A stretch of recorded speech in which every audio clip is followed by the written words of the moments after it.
نحمده ونصلي على رسوله الكريم أما بعد أعوذ بالله من الشيطان الرجيم بسم الله الرحمن الرحيم رضي الله عنهم ورضوا عنه صدق الله العظيم அளவற்ற அருளாளனும் நிகரற்ற அன்புடையோனுமாகிய எல்லாம் வல்ல அல்லாஹுவின் பெயரால் துவங்குகிறேன். அருமை நாயகம் முஹம்மதுர் ரசூலுல்லாஹ் ஸல்லல்லாஹு அலைஹி வஸல்லம் அவர்களின் மீதும் பாக்கியங்கள் நிறைந்த அவர்களின் உம்மத்தினர் குறிப்பாக நம் அனைவர் மீதும் எல்லாம் வல்ல அல்லாஹுவின் நல்லருள் என்றென்றும் நிறைவாக உண்டாவதாக. ஆமீன். அல்லாஹுவின் பேரருளால் இஸ்லாத்தின் வேர்களும் விழுதுகளும் என்கிற இந்த வரலாற்று தொடர் 75வது தொடரை எட்டி இருக்கிறது. இந்த 75வது நாள் பிரபலமான சஹாபி அபூ லுபாபா ரதியல்லாஹு தஆலா அன்ஹு அவர்களை பற்றி நாம் பார்க்க இருக்கிறோம். அபூ லுபாபா ரதியல்லாஹு தஆலா அன்ஹு அவர்கள் தங்களுடைய இந்த அபூ லுபாபா என்கிற பட்டப்பெயரிலேயே பிரபலமானவர்கள். லுபாபா என்பது அவர்களுடைய பெண் மகள். லுபாபாவின் தந்தை என்ற பொருள்பட்ட அபூ லுபாபா ரதியல்லாஹு தஆலா அன்ஹு அவர்கள் மிக ஆரம்ப கட்டத்தில் இஸ்லாத்தை தழுவிய சஹாபி. சரியாக சொல்லுவதானால் நபிகள் நாயகம் ஸல்லல்லாஹு அலைஹி வஸல்லம் மதீனாவிற்கு ஹிஜ்ரத் செய்து போவதற்கு முன்பே மதீனாவிலே திருக்குர்ஆனுடைய வசனங்களை ஓதி இஸ்லாமிய பிரச்சாரம் செய்த மிகச்சிறந்த சஹாபி முஸ்அப் இப்னு உமைர் ரதியல்லாஹு தஆலா அன்ஹு அவர்களின் கரம் பற்றி பெருமானார் வருகைக்கு முன்பே இஸ்லாத்திலே சேர்ந்து விட்டவர்கள் இவர்கள். ஹதரத் அபூ லுபாபா ரதியல்லாஹு தஆலா அன்ஹு அவர்கள் இஸ்லாத்திலே சேருகிற போது அவர்களின் வயது 35க்கும் 40க்கும் இடைப்பட்ட வயது. சரி, அபூ லுபாபா என்பது பட்டப்பெயரானால் அவர்களின் சொந்த பெயர் என்ன, சொந்த பெயர் எது என்பதிலே சின்ன கருத்து வேறுபாடு வரலாற்று ஆசிரியர்களிடத்திலே உண்டு. பொதுவாக ஒரு வரலாற்றில் அவர்களின் நிகழ்ச்சிகளில், அவர்கள் பங்கேற்ற போர்களில் அல்லது அவர்களின் இறப்பில் இப்படியெல்லாம் தான் கருத்து வேறுபாடு வரும். ஆனால் விசித்திரமாக இங்கே இவர்களின் பெயர், இயற்பெயர் என்ன என்பதிலே கருத்து வேறுபாடு. காரணம், இயற்பெயரே மறந்து போகிற அளவுக்கு இவர்கள் பட்டப்பெயரான அபூ லுபாபாவிலேயே பிரபலமடைந்து விட்டார்கள் என்பது இங்கே கவனிக்கத்தக்கது. அபூ லுபாபா ரதியல்லாஹு அன்ஹுடைய பெயர் ரிஃபாஆ என்பதா அல்லது புஷைர் என்பதா, ரெண்டு கருத்து உண்டு. அதிகமான பேர், மிக ஆதாரபூர்வமான வரலாற்று ஆசிரியர்கள் இவருடைய பெயரை ரிஃபாஆ என்று சொல்லுகிறார்கள். புகழ்பெற்ற வரலாற்று ஆசிரியர் இப்னு இஸ்ஹாக் அவர்கள் தங்களுடைய சீராவில், அல்லாமா அஹ்மது இப்னு ஹம்பல் ரஹ்மத்துல்லாஹி அலைஹி தங்களின் முஸ்னதில், அபூ ஸர்அத்துர் ராஸி ரதியல்லாஹு அன்ஹு அவர்களும் முஸ்லிம் ஷரீஃபிலேயும் இந்த எல்லா இடத்திலேயும் இவர்களுடைய பெயர் ரிஃபாஆ என்று குறிக்கப்படுகிறது. இல்லை, இவர்களுடைய பெயர் புஷைர், சில பேர் பஷீர் என்றும் சொல்லுகிறார்கள். புஷைர் என்பதுதான் இவர்களுடைய பெயர் என்று அதுவும் புகழ்பெற்ற சீரத் இப்னு ஹிஷாமுடைய ஆசிரியர் அல்லாமா அல் முஅர்ரிக் இப்னு ஹிஷாம் ரஹ்மத்துல்லாஹி அலைஹி அவர்களும், பிரபலமான ஹதீஸ் கலை வல்லுனர் அல்லாமா இப்னு ஷிஹாப் ஸுஹ்ரி போன்றவர்களும் இவர்களெல்லாம் இவர்களுடைய பெயரை புஷைர் என்று குறித்திருக்கிறார்கள். ரிஃபாஆ என்கிற பெயரில் பல்வேறு வரலாற்று செய்திகள் பதிவாகி இருக்கிறது. ஒன்று உங்களுக்கெல்லாம் தெரியும், அகபா, நபிகள் நாயகம் ஸல்லல்லாஹு அலைஹி வஸல்லம் அவர்களை மதீனாவுக்கு வாருங்கள் என்று மதீனாவாசிகள் வந்து அழைப்பு கொடுத்து பெருமானாருடைய கரம் பற்றி இஸ்லாத்திற்காக நாங்கள் எதையும் செய்வோம், உயிரையும் தருவோம் என்றெல்லாம் ஒரு 70 பேர் சுமார் ஒப்பந்தம் மேற்கொண்டார்கள் அல்லவா. அந்த ஒப்பந்தம் மிக ஆரம்ப நிலை என்று சொல்லப்படும். அந்த ஒப்பந்தத்தில், வரலாற்று புகழ் பெற்ற அந்த கை ஒப்பந்தத்தில் பங்கேற்றவர்கள் ஹதரத் அபூ லுபாபா ரதியல்லாஹு தஆலா அன்ஹு. இன்னும் சில வரலாற்று ஆசிரியர்கள் இப்படி குறிக்கிறார்கள், அபூ லுபாபா ரதியல்லாஹு அன்ஹு மதீனாவிலே இருந்து ரசூலுல்லாஹுவால் தேர்ந்தெடுக்கப்பட்டு அழைக்கப்பட்ட 12 தலைவர்கள், நுகபாக்கள் என்று சொல்லுவோம், அந்த 12 நபர்களில் இவர் ஒருவர் என்றும் குறிப்பிருக்கிறது.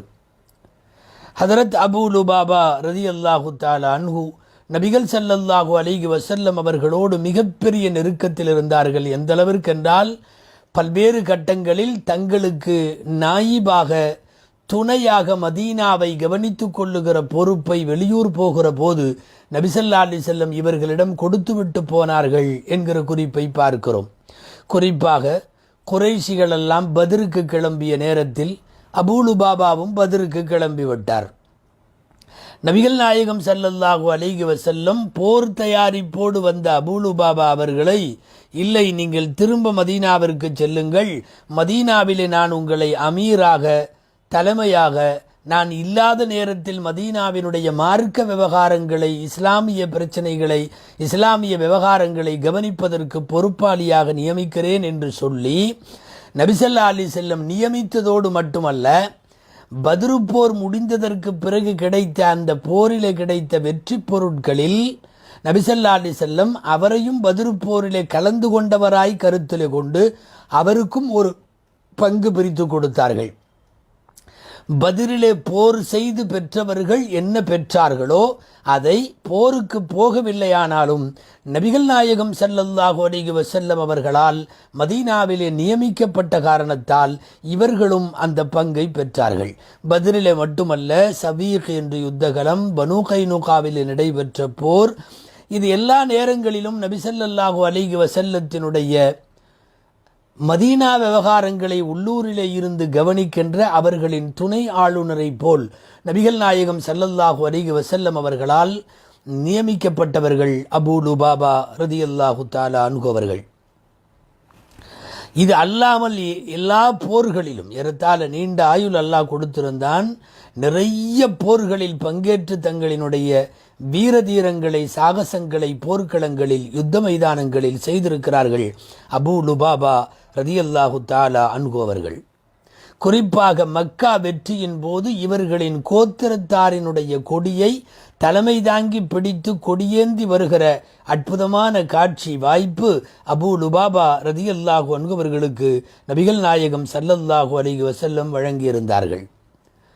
மற்ற சஹாபிகளைப் போல் மிக அதிகமான ஆண் மக்கள், பெண் மக்கள் எல்லாம் இவர்களுக்கு இல்லை. பிரபலமாக இவர்களினுடைய வாரிசுகளில் ஆண் குழந்தைகளில் சாயிப் என்பவர், சாயிப் இப்னு அபீ லுபாபா, சாயிப் என்பவரை விட்டுவிட்டு சென்றார்கள். ஒரு மகளை விட்டுவிட்டு போனார்கள், லுபாபா. இந்த லுபாபாவைத்தான் உமர் ரலியல்லாஹு அன்ஹுடைய சகோதரர் ஸைத் இப்னுல் கத்தாப் திருமணம் செய்தார்கள். உமர் இப்னுல் கத்தாபுடைய சகோதரர் ஸைத் இப்னுல் கத்தாப் அவர்கள் திருமணம் செய்தார்கள். ஆனால் இந்த பையனுடைய தாய் வேற, பிள்ளையுடைய தாய் வேற. பையனுடைய தாய் ஜைனப்னு பேர், அவங்களும் அந்த ஹவுஸ் என்கிற கபீலாவை சார்ந்தவர்கள். இவர் அபூ லுபாபா மதீனாவின் அன்சாரி, அதிலே ஹவுஸ் கிளை கோத்திரத்தாரோடு தொடர்புடையவர். இந்த மனைவி ஜைனப் அந்த கோத்திரம். ஆனால் லுபாபா என்கிற பெண்மகள், அந்த பெண்மகளுடைய தாய் நசீபா, நசீபா பின்த் ஃபதாலான்னு சொல்லுவாங்க. ஆக இவ்விரு மனைவிகள் மூலம் ஒரு ஆண் ஒரு பெண் குழந்தையை இந்த உலகத்திற்கு தந்துவிட்டு போயிருக்கிறார்கள். இவர்களுடைய மகன் சாயிப் இவரை பற்றி மட்டுமல்லாமல் நிறைய ஹதீஸுகளை அறிவிக்கிற பின்னாளின் கல்விமானாக இவர்கள் திகழ இருக்கிறார்கள். ஹதரத் அபூ லுபாபா ரலியல்லாஹு அன்ஹுவின் வாழ்க்கையில் நாம் பெறுவதற்கு, பேசுவதற்கு, கேட்பதற்கு, படிப்பினை பெறுவதற்கு, பாடம் படிப்பதற்கு அதிகமான நிகழ்ச்சிகள் எதுவுமே இல்லை. ஆனால் ஒரே ஒரு நிகழ்ச்சி, மிக மிக முக்கியமான நிகழ்ச்சி, நாம் அதை விரிவாக பார்த்தே ஆக வேண்டும். ஹதரத் அபூ லுபாபா ரலியல்லாஹு தஆலா அன்ஹு அவர்கள் அல்லாஹுவால் பாவம் மன்னிக்கப்பட்டவர்கள். இறைவனிடத்தில் இவர்கள் செய்த தௌபா ஏற்றுக்கொள்ளப்பட்டது.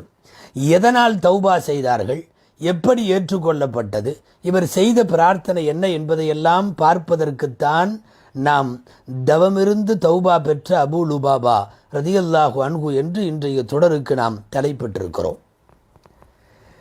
இவர்கள் செய்த குற்றம் என்ன, எதனால் அப்படி மன்னிப்பு கேட்டார்கள், அல்லாஹ் மன்னித்தான், அந்த மன்னிப்பிற்காக இவர்கள் பட்ட சிரமங்கள் என்ன என்பதை சரித்திர பின்னணியோடு பார்க்க வேண்டும். பல்வேறு வரலாற்று ஆசிரியர்களும் இந்த தகவலை தந்தாலும் மிக விரிவாக தருபவர்கள் இரண்டு நூலாசிரியர்கள். தபரி அவர்கள் மிக விரிவாக தந்திருக்கிறார்கள். இதேபோல் பிரபலமான வரலாற்று நூல் உசுதுல் காபாவிலேயும் இது மிக பிரபலமாக பதிவாகி இருக்கிறது விரிவாக.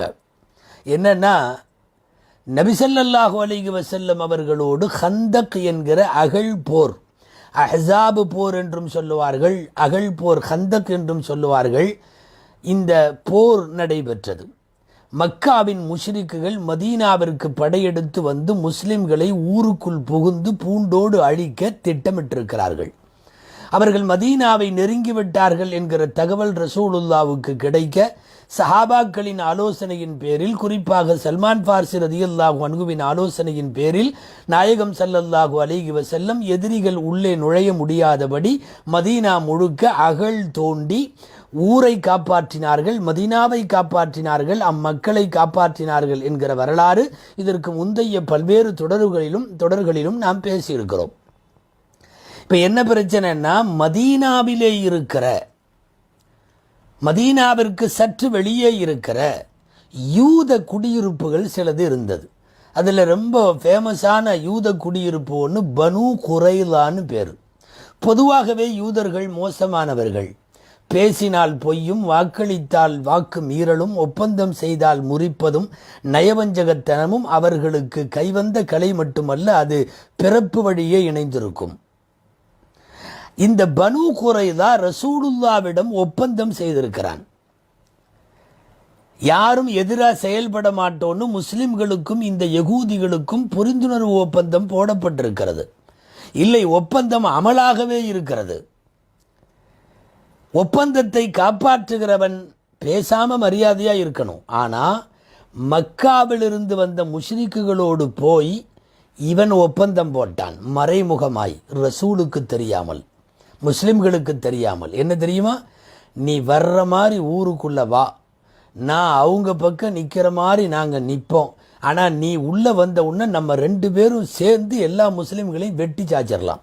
இது எவ்வளோ பெரிய துரோகம், வரலாற்று துரோகம், ஒப்பந்த வரலாற்றில் துரோகம். அரபுகள் 1000 தான் அநியாயம் செய்பவர்களாக இருந்தாலும் ஒப்பந்தங்கள் மீறப்படுவதை பெரும்பாவமாக பார்த்தார்கள். ஷரியத்தே வராத காலத்திலே கூட ஒப்பந்தம் எழுதப்பட்டு விட்டால் அதற்கு கட்டுப்படுவான். ஆனால் யூதர்கள் நயவஞ்சகர்கள், குளிதோண்டி தள்ளிவிடுபவர்கள், கூட இருந்து துரோகம் இழைப்பவர்கள், நெஞ்சில் அல்ல முதுகில் குத்துகிற பழக்கமுடையவர்கள். முஷ்ரிக்குகள்கிட்ட போய் மக்காலிருந்து வர்றவன்ட்ட நீ வர்ற மாதிரி வா, நான் இங்கே இருக்கிற மாதிரி இருப்பேன், நீ உள்ளே வந்த உன்னை எல்லாம் சேர்ந்து அடித்து முஸ்லிம்கள் மதீனாவில் இல்லை என்கிற இலக்கை நாம் இந்த போரில் அடைய வேண்டும் என்று ஒப்பந்தம் போட்ட பனு குரைலாவின் ஒப்பந்தம் அல்லாஹுவின் பேரருளால் அல்லாஹு தஆலா அறிவித்து கொடுத்து விட்டான். பனு குரைலாக்கள் இப்படி ஒரு துரோக செயலிலே ஒப்பந்தம் போட்டிருக்கிறார்கள். போரெல்லாம் முடிந்தது. நீண்ட நாள் நீடித்த ஹந்தக் போர், அல்லாஹுவின் அருளால் முஸ்லிம்களுக்கு வெற்றி, முஷ்ரிக்குகள் திரும்பி போனார்கள். ஆனால் இவங்க பண்ண துரோகத்துக்கு தண்டனை கொடுக்க வேண்டும் அல்லவா? நாயகம் வகியை எதிர்பார்த்தார்கள். வகி வந்தது. பனு குரைலாவின் மீது படையெடுக்க வேண்டும். ஒட்டுமொத்த மதீனாவிலே இருக்கிற ஒரு முஸ்லிம் கூட ரசூலுல்லா உட்பட உயிரோடு இருக்கக்கூடாது என்று கொலை செய்வதற்கு முடிவெடுத்தவனுக்கு தண்டனை அதே கொலைதான். படையெடுங்கள் என்கிற உத்தரவு வந்தவுடன் நபி ஸல்லல்லாஹு அலைஹி வஸல்லம் முன்பு ஒரு குழுவை முதலில் அனுப்பி வைத்தார்கள். பனு குரைலா குடியிருப்புகளுக்கு செல்லுங்கள், சுற்றி வளைத்து விடுங்கள் அவர்களை.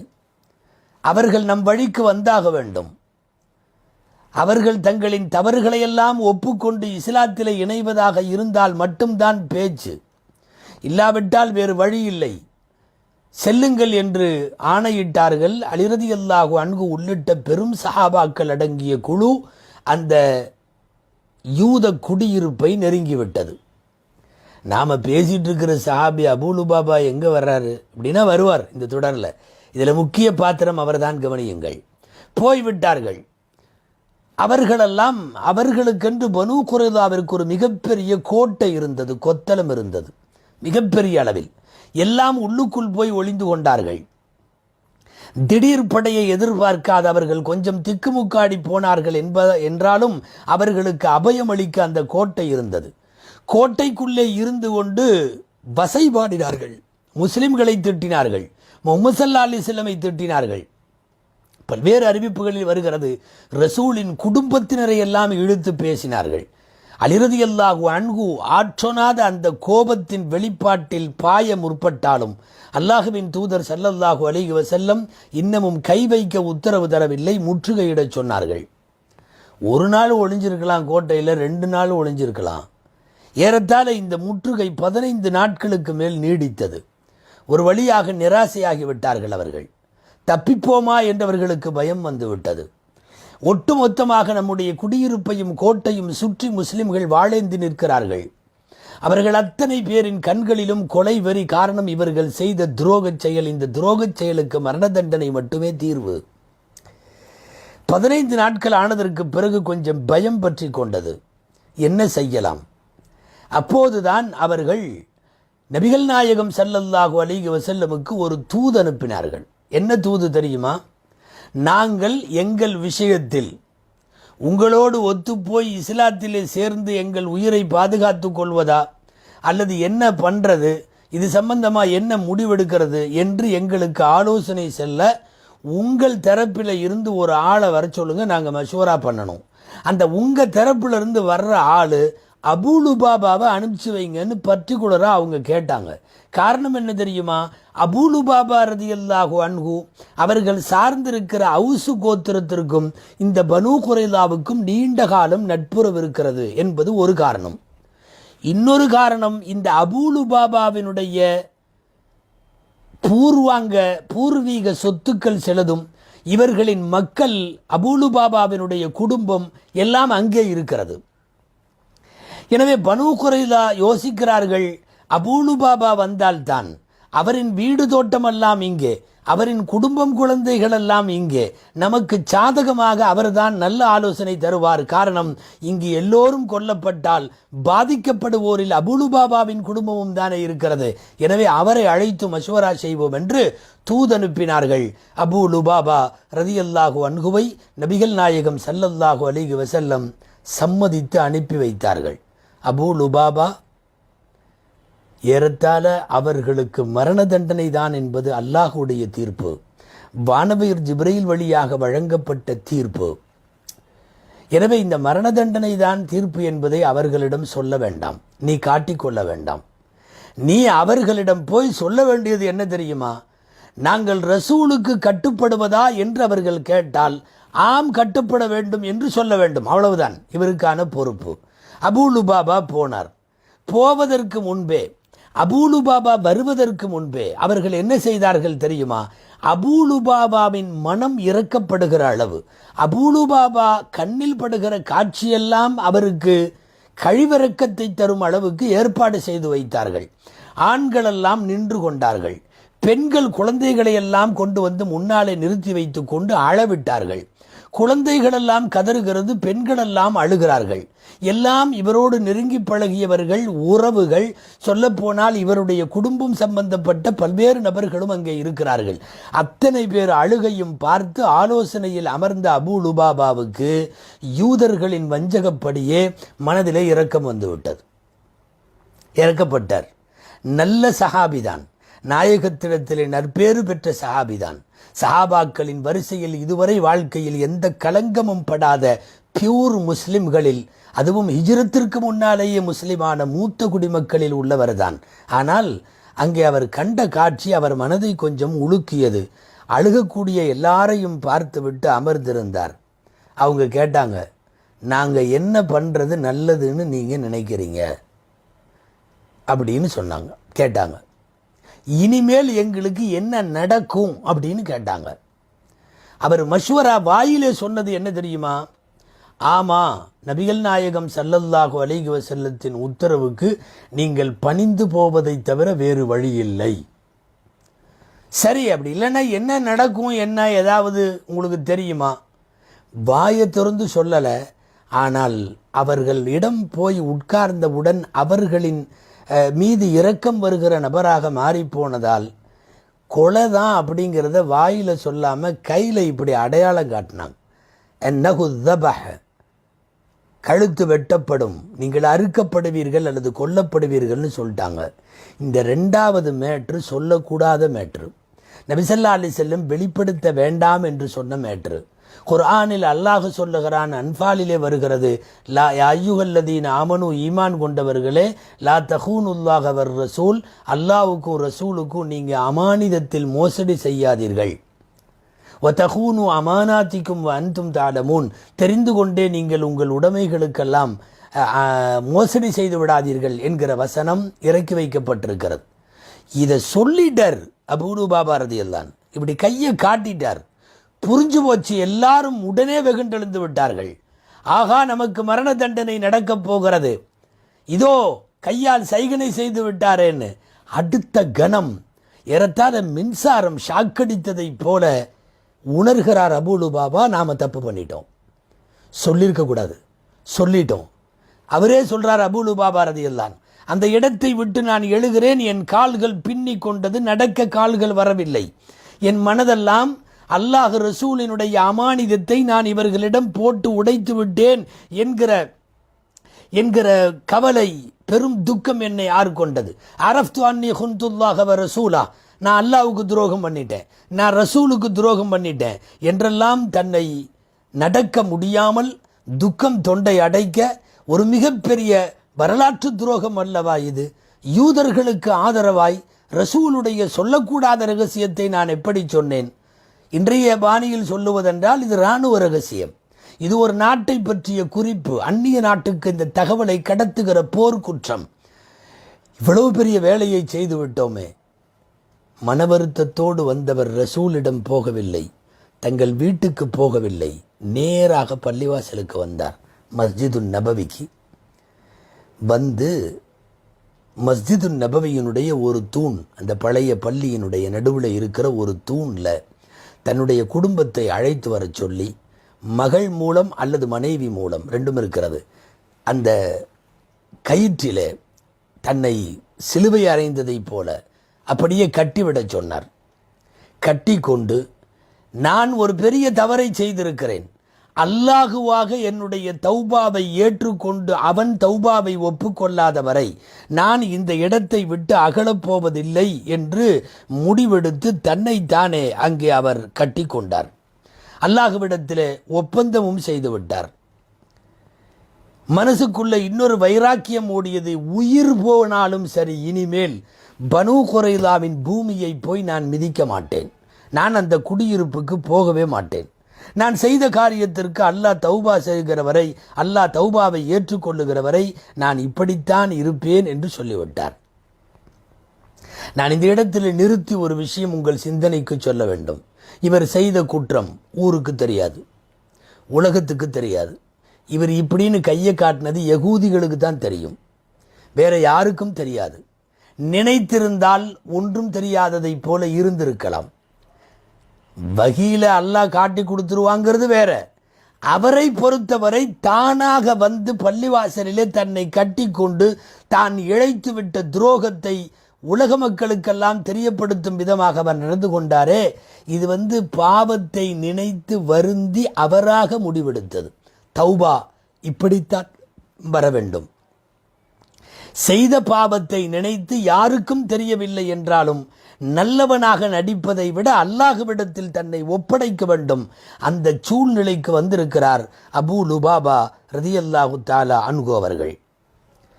இதுவரை இப்படி வரலாற்றிலே முக்கியமான வரலாற்று ஆசிரியர்கள் போய்கொண்டிருக்க, இதிலேயே வேற மாதிரியும் வருகிறது. அதை இது முடிந்ததற்கு பிறகு பார்க்கலாம். அந்த சரித்திரம் எப்படி கொஞ்சம் இதிலிருந்து டர்ன் ஆகிறது, திரும்புகிறது என்பதை பார்ப்போம். நபி ஸல்லல்லாஹு அலைஹி வஸல்லமுக்கு செய்தி போயிருச்சு, அபூ லுபாபா என்னமோ தப்பு பண்ணிட்டாராம், பள்ளிவாசலில் மஸ்ஜிது நபவியில் இப்படி அவர் குடும்பத்தையே விட்டு அவராக கட்டி போட்டுக்கிட்டாரு, அங்கே இருக்கிறாரு, அவர் வீட்டுக்கு போகலை, சாப்பிடலை, குடிக்கலை, தூங்கலை, அப்படி தூணில் கட்டின பண்ண இருக்கிறாரு அப்படின்னு சொல்லிட்டாங்க.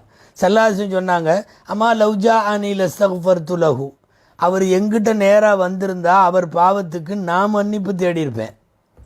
இப்போ அவர் தானாக முடிவெடுத்து அவராக ஒரு வேலையை பண்ணிட்டார்.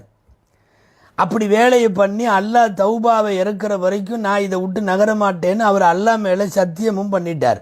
எனவே இப்போது நான் அவுத்து விட முடியாது, நான் போய் அவர் கட்டவிழ்த்த முடியாது, அவர் தூணிலே கட்டபடியே இருக்கட்டும், அல்லாஹ் தௌபாவை ஏற்றுக்கொள்ளுகிற வரை என்று சொல்லிவிட்டார்கள். ஒரு சில அறிவிப்புகளில் 7 நாட்கள் 6 நாட்கள் என்றெல்லாம் வருகிறது.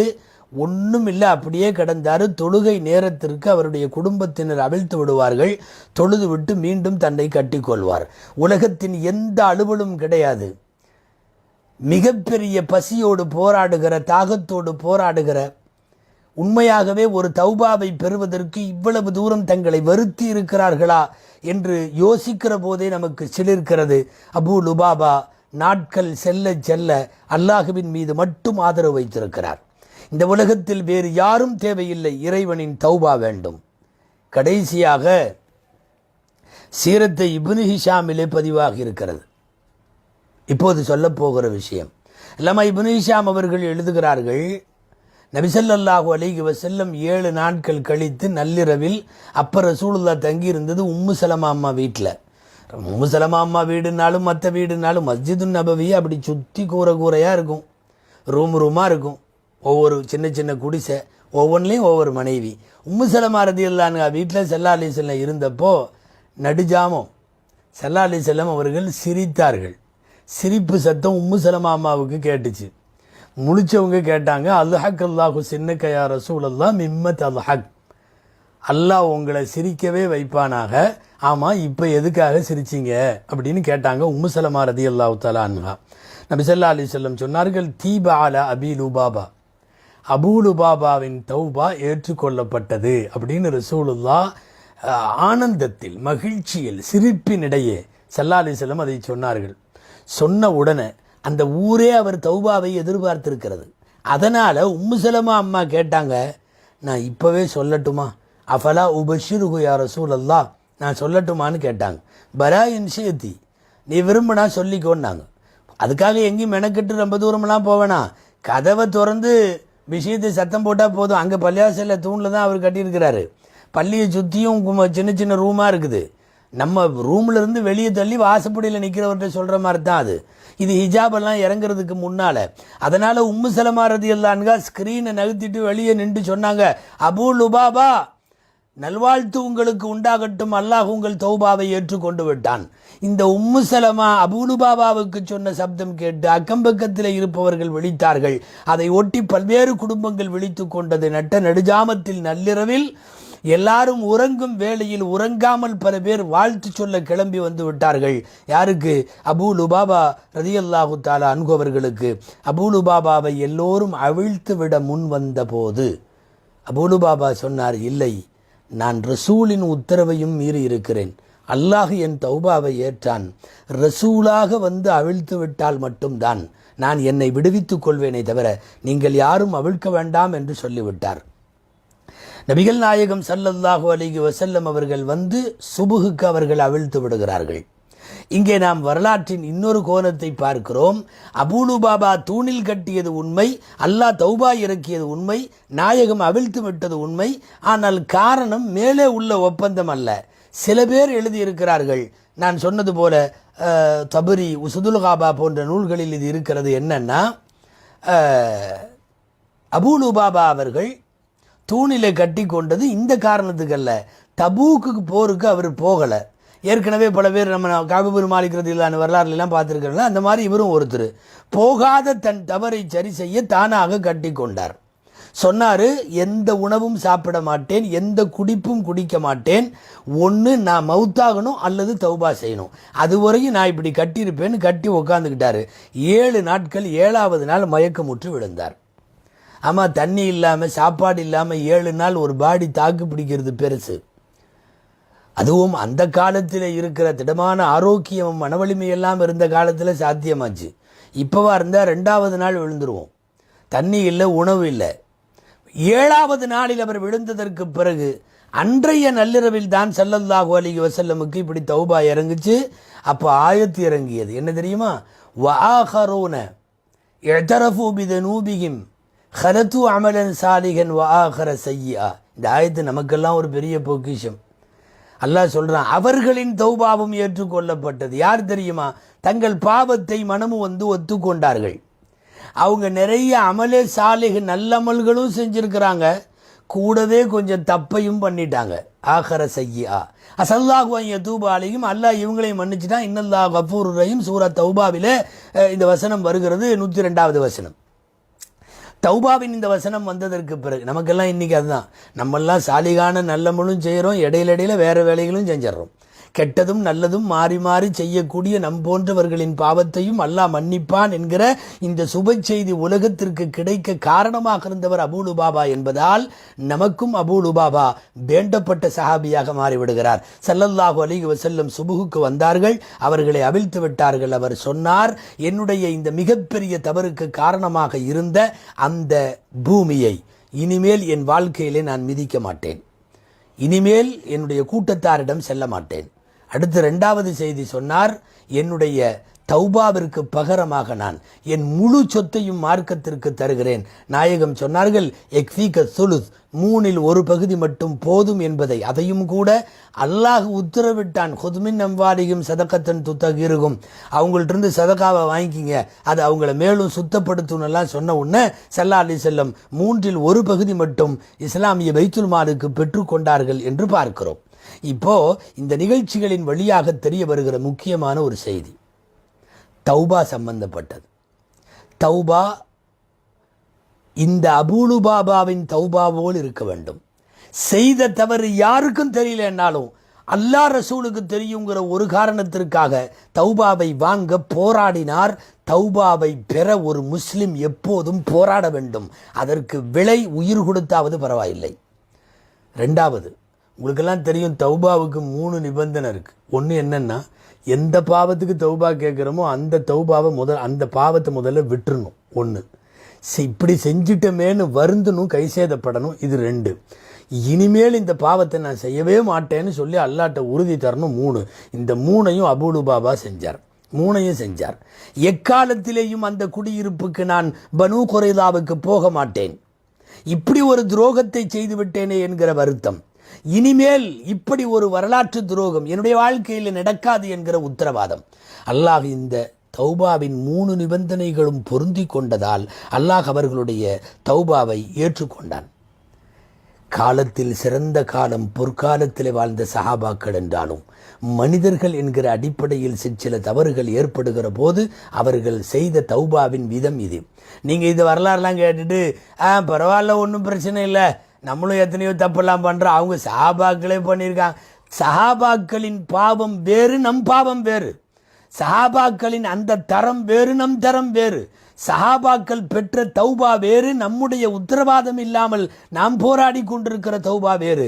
அல்லாஹ் மன்னிக்க காத்திருக்கிறான் இந்த நிபந்தனைகளோடு இருந்தால் மட்டும்தான். இப்போ முக்கிய செய்தி, அவர் எந்த தூணில் கட்டி கொண்டாரோ அந்த தூண் இன்னைக்கு வரைக்கும் இருக்கு, மஸ்ஜிது நபவியில் இருக்கு. நாமெல்லாம் போய் ரவுதத்துல் ஜன்னான்னு சொல்லி சொர்க்கத்து பூங்கான்னு தொழுகிறோமா இல்லையா? ரசூல் ஸல்லல்லாஹு அலைஹி சொன்னாங்கல்ல, என்னுடைய கபருக்கும் என்னுடைய மெம்பருக்கும் இடைப்பட்ட பகுதி அது சுவன பூங்கான்னு சொன்னாங்க. அங்கே ஒரு பச்சை கார்பெட் மாதிரி விரிச்சிருக்கா இல்லையா? அங்கே தொழுகுவதற்காக வேண்டி நாமெல்லாம் போராடுகிறோமே, இரவிலும் பகலிலும் ஓயாமல் அந்த இடத்தில் தொழுது கொண்டிருக்கிறார்கள் அல்லவா? அங்கே இருக்கிற 7 தூணில் நடுவில் இருக்கிற தூண் தான் இவர் தன்னை கட்டிக்கிட்ட தூண். பழைய காலத்தில் மஸ்ஜிது நபவியில் அது சின்ன தூண், இன்னைக்கு அது பெரிதாக வடிவமைக்கப்பட்டு அலங்கரிக்கப்பட்டு அதே இடம்தான், அதே தூணு தான், ஆனால் அலங்கரிக்கப்பட்டு உயர நீளங்கள் கூட்டப்பட்டு இப்போ 19 அடி இருக்குதுங்கிறாங்க. அந்த தூணு மேலே எழுதியிருக்கு, என்ன தெரியுமா? தௌபாவின் தூண் அப்படின்னு அதுக்கு பேர். உஸ்துவானத்து தௌபா. இந்த பக்கம் பார்த்தீங்கன்னா உஸ்துவானத்து அபூ லுபாபாவுடைய தூண்ணே இருக்குது. நாம் அங்கே போய் அந்த உள்ள ரவுதத்துல் ஜன்னால 2 ரக்காயத்து தொழுதாலும் தௌபா கேட்குறதா இருந்தால் இந்த தூணுக்கு பக்கத்தில் நின்றுக்கணும். ஏன்னா நம்முடைய முன்னோர்களுக்கு தௌபா வாங்கி கொடுத்த தூண் அது. நிறைய பேர் பாவத்திற்கு தௌபா செய்ய அந்த தூணை முண்டி கொண்டிருப்பதை நீங்கள் பார்க்கலாம். அங்கேயே ஆயிஷா தூண் இருக்குது, இஅ்திகாஃபுடைய தூண் இருக்குது, ஹராசத்து பாதுகாப்பு தூண், என்னென்னமோ தூண் இருக்குது. அந்த தூணில் எல்லாம் கூட்டம் வைக்காது. உஸ்துவானத்தை தௌபாவில் கூட்டம் மொய்த்து கொள்ளும். உஸ்துவானத்தை தௌபா அபூலுபாபாவினுடைய ஈமானிய வாழ்விற்கு சாட்சியாய் இன்றைக்கு வரையும் மஸ்ஜிது நபவியினுடைய முகப்பில் ரசூலுல்லாவுடைய கபரிலே இருந்து 2 அல்லது 3 இடைவெளிகளில் அந்த தூண் இன்றைக்கு நின்று கொண்டிருக்கிறது. சில பேர் அந்த தூவை துல்லியமாக அளப்பவர்கள் ரசூலுடைய அந்த பழைய மெஹராபிற்கு நேராக இருக்கிற தூண் என்று குறித்து தருகிறார்கள். மகத்தான அந்த தூண் அல்லாஹ் மதீனா செல்லவும் ஜியாரத்து செய்யவும் அந்த ரவுதத்துல் ஜன்னாவிலே தொழுகவும் இந்த தௌபா தூணுக்கு அருகிலிருந்து பாவங்களை மன்னிப்பு கேட்கவும் அல்லாஹ் நமக்கு தௌஃபீக் செய்ய வேண்டும். ஹைர் அபூலுபாபா ரதியல்லாஹு தஆலா அன்ஹு நீண்ட நெடிய தௌபாவின் வரலாற்றுக்கு சொந்தக்காரரான ஹதரத் அபூலுபாபா ரதியல்லாஹு அன்ஹு ரசூல் ஸல்லல்லாஹு அலைஹி வஸல்லம் மௌத்தா போனதுக்கு பிறகு ஓயவெல்லாம் இல்லை. அல்லாஹு அக்பர். யமாமா போருக்கு போனாங்க ஒரு பொய்யன் முசைலமாவோடு போராடுவதற்காக வேண்டி. அதுக்கப்புறம் ஈராக்கினுடைய போர், சிரியாவினுடைய போர், பலஸ்தீனுடைய போர், எகிப்தை கைப்பற்றுகிற போர், திமிஷ்கை கைப்பற்றுகிற போர், கடைசியாக எர்மூக் யுத்தக்களம். இத்தனை யுத்தத்திலையும் முன்னால் நின்றவர் அபூலுபாபா ரதியல்லாஹு தஆலா. வாழ்க்கையில் ஏராளமான போர் அல்லாஹ் நல்ல ஆயுள கொடுத்துருந்தான். சல்லாஜ் வஃபாத்துக்கு முன்னாடி அபூபக்கர் உமர் ரலியல்லாஹு உஸ்மான் எல்லாத்துலேயும் போருக்கு போனாங்க. உஸ்மான் ரலியல்லாஹு அன்ஹு கிலாஃபத்தில் தான் எல்லா வெற்றிகளையும் முடித்து எர்மூக்குக்கெல்லாம் பின்னாடி ஆப்பிரிக்காவுக்கு போய்விட்டார்கள் இஸ்லாமிய அழைப்பில். அங்கே இருக்கிற மக்களுக்கு மார்க்கத்தை சொல்ல ஆப்பிரிக்காவுக்கு கரெக்டாக சொல்ல போனால் இன்றைக்கி நம்ம துனிஸ்ன்னு சொல்கிறோமல்ல அந்த கண்ட்ரி துனிஸுக்கு தான் போனாங்க. இன்றைக்கும் இவர்களுடைய அடக்கஸ்தலம் அங்கே தான் இருக்கிறது. ஆப்பிரிக்காவிலே துனிசுக்கு வந்து விட்டார்கள் உஸ்மான் ரலியல்லாஹுடைய காலத்தில். அதுக்கப்புறம் அந்த ஊர்லேயே தங்கி இருந்து மார்க்க பிரச்சாரங்களை மக்களுக்கு உபதேசம் செய்து வந்த அவர்கள் அலி ரலியல்லாஹு அன்ஹு காலத்தில் தான் வஃபாத் ஆகிறாங்க. நல்ல வயசு 80 வயது அவர்கள் வஃபாத் ஆகிற போது. அப்போது அந்த இடத்துல வாதியுல் கைரான்னு ஒரு இடம் இருக்குது. அங்கே தான் மௌத்தானாங்க. அங்கே தான் குடியிருந்தது. அங்கே மௌத்தானாங்க. ஆனால் வாதியுல் கைரானில் இருந்து அவங்க மௌத்தானதுக்கப்புறம் வேறு ஒரு இடம் அந்த காபிஸ் அப்படின்னு சொல்லி பக்கத்தில் உள்ள ஊர், அந்த ஊரில் கொண்டு வந்து தான் அடக்கம் பண்ணாங்க. அது என்ன காரணமோ அவர்கள் சொல்லி இருந்தார்களோ அல்லது கபிரிஸ்தான் அங்கே அந்த பக்கத்தில் சௌரியமாக இல்லையோ தெரியல. காபிஸ் என்று சொல்லக்கூடிய மிக பிரபலமான துனிசினுடைய மிகப்பெரிய பட்டணம் இன்றைக்கும் இருக்கிறது காபிஸுக்கு வந்து விட்டார்கள். இன்றைக்கும் அந்த பேர் வந்து காபிஸ் தான். அங்கே இந்த ஜனாசாவை கொண்டு வரப்பட்டு காபிஸில் வைத்து அடக்கம் செய்யப்பட்டது. அந்த காபிஸ்லையும் இன்னைக்கு அவங்க அடங்கி இருக்கிற அந்த இடத்துக்கு பேர் மஹல்லாவுக்கு பேர் ரபூத் அபீலுபாபான்னு பேர், அபூலுபாபா மஹல்லானே பேர். பல்வேறு அடுத்தடுத்து வந்த துருக்கிய அரசுகள், பல்வேறு பேரரசர்கள் அந்த கபறுகளை அலங்காரம் செய்தார்கள். மிகப்பெரிய பிரம்மாண்டமான கட்டடமாக இன்றைக்கு மிகப்பெரிய அடக்கஸ்தலமாக ஹதரத் அபூலுபாபா ரலியல்லாஹு அன்ஹு அங்கே அடங்கி இருக்கிறார்கள். அந்த நாட்டினுடைய மக்கள் வெள்ளிக்கிழமை தோறும் மாதத்திலே ஒரு தடவையெல்லாம் அபூலுபாபாவை ஜியாரத்து செய்வதற்கு பெருங்கூட்டம் வருகிறது. சஹாபி அபூலுபாபா ரலியல்லாஹு அன்ஹு அங்கே அடங்கியிருப்பதை அந்த நாட்டு மக்கள் பெரும்பாக்கியமாக நினைக்கிறார்கள். சுற்று வட்டாரங்களில் மிக நீண்ட இடங்களில் சாஹிபுர் ரசூலின் சஹாபாக்கள் யாரும் இல்லை. எனவே அவர்கள் பெருமை பொங்க இவர்களை கொண்டாட துவங்கினார்கள். ஹதரத் அபூலுபாபா ரலியல்லாஹு தஆலா அன்ஹு அந்த ஊர் சம்பந்தப்பட்ட துனிசினுடைய இணையதளங்களை போய் நீங்கள் தேடினாலும், துனிசினுடைய உலமாக்களுடைய கூற்றுகளை கட்டுரைகளை படித்தாலும் ஒரு விஷயம் அங்கே விளங்குகிறது. எங்களுடைய நாட்டுக்கும் எங்களுடைய ஊருக்கும் வரக்கூடிய ஏராளமான பெரும் விபத்துகள், ஆபத்துகள், பெருநோய்கள் எல்லாம் அபூலுபாபாவின் பரக்கத்தினால் நாங்கள் காப்பாற்றப்பட்டிருக்கிறோம் என்று சொல்லுகிறார்கள் அந்த ஊர்வாசிகள். மிகப்பெரிய அளவில் அல்லாஹ்விடத்திலே இஹ்லாஸாக தௌபா செய்து அந்த தௌபாவின் மூலம் நமக்கெல்லாம் பாடமாய் அமைந்து அவரின் தௌபாவின் நினைவு சின்னமாய் மஸ்ஜிது நபவியில் ஒரு தூணையும் விட்டு சென்றிருக்கிற அபூலுபாபா ரலியல்லாஹு அன்ஹு அவர்களை அல்லாஹு பொருந்தி கொண்டு உயர் சுவனத்தில் அவர்களுக்கு ஜன்னத்துல் ஃபிர்தௌஸை நசீபாக்குவானாக. எல்லாம் வல்ல அல்லாஹ் அபூலுபாபாவையும் இன்ன பிற தோழர்களை எல்லாம் மன்னித்தது போல் அல்லாஹு தாலா நாம் செய்த எல்லா பாவங்களையும் அல்லாஹ் அவனுடைய கிருபையால் கருணையால் மன்னித்தருள்வானாக. ஆமீன். வாஹிர் தஅவானா அல்ஹம்துலில்லாஹி ரப்பில் ஆலமீன். அஸ்ஸலாமு அலைக்கும் வரஹ்மத்துல்லாஹி வபரகாத்துஹு.